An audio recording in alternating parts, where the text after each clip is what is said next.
Jean-Pierre approached the mystery of the Great Pyramid with an architect's eye. Working from the most detailed architectural plans ever drawn of the Great Pyramid, slowly, his theory began to evolve. As the years passed, unnoticed by Egyptologists, he came to know the minute details of the pyramid like no one else on Earth. The $64,000 question is, how do you raise blocks all the way to the top of a 480-foot pyramid? We saw that there were real problems with either a single ramp or a spiral ramp. And lifting cranes certainly don't do the job. So how do you do it? That's the problem Jean-Pierre has been tackling for all these years.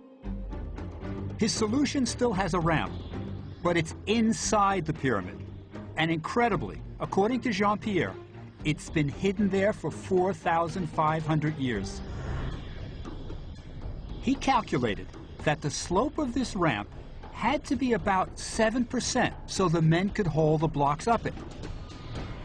He also figured the ramp would have to start at the base of the pyramid and go upwards as the pyramid grew.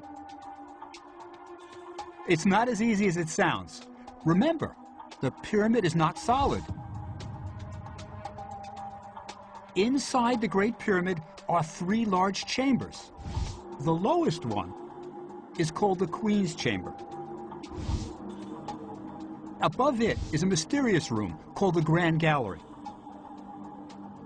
And on top of all that is the King's Burial Chamber. All 3 chambers are connected by passageways.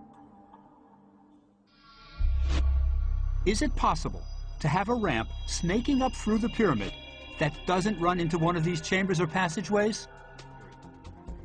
As he began building his computer model, he could see the ramp just 10 feet inside the smooth outer surface of the pyramid, turning level after level all the way to the top of the pyramid. Kind of like a ramp in a parking garage. Amazingly, Jean-Pierre's ramp never hit any of the chambers or passageways inside the Great Pyramid. For the first time in history, a structural 3D model of the Great Pyramid had been built to test a theory. Jean-Pierre knew the internal ramp was a real possibility. But he still had problems to solve. How to turn the blocks around the corners of the ramp? You see, the men hauling the blocks need a place to stand in front of the blocks. When they reach the end of the straightaway on the ramp, where can they stand to pull the block? Jean-Pierre's solution is to leave the corners open. At the end of each length of the ramp, a notch, about 30 feet square, would have been left open. This notch let in light and fresh air, but it had an even more important function. Stationed at each corner was a crane that would lift and position the block so it could travel up the next flight of the ramp. These cranes could be the machines that Herodotus was talking about.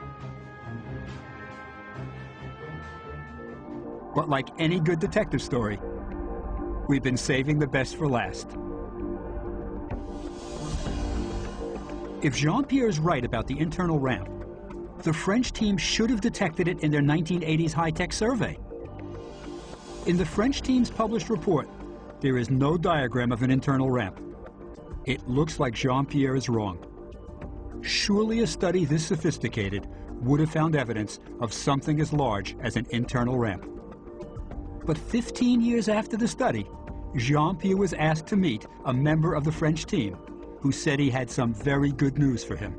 Dr. Bouy had heard about Jean-Pierre's theory and wanted to show him something. A diagram that the French didn't fully understand, so they never published it. Voilà.